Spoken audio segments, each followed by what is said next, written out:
पता है आपको कि चाइना आके सबसे ज़्यादा मुझे किस बात ने स्ट्रगल दिया था? लैंग्वेज ने। मैं कहीं पर भी जाती थी तो कोई मेरी बात नहीं समझता था। मैं इशारों में उनको अपनी बात समझाती थी, तो कई बार वो समझते भी थे और कई बार नहीं भी समझते थे।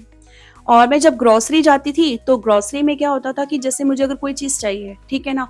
तो मैं जो फ़ोटो होता था ना, उससे समझ में आता था कि ये मुझे लेना है। और कई बार नहीं भी समझ में आता था, तो इस चक्कर में मैं कई बार गलत चीज़ें भी उठा लाती थी। तो लैंग्वेज का प्रॉब्लम तो मुझे रहा ही रहा।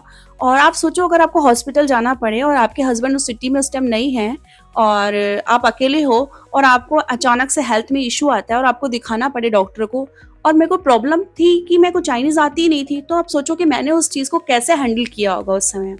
तो लैंग्वेज की प्रॉब्लम तो हमेशा ही मुझसे रही, बट एक चीज़ बहुत अच्छी हुई कि इसी बीच मेरी दोस्ती मेरी मेट से हो गई, ठीक है? तो हाँ, मेरे को लैंग्वेज तब भी नहीं समझ में आती थी, बट हम दोनों के बीच का जो एक कनेक्शन था ना, वो बैठ गया था।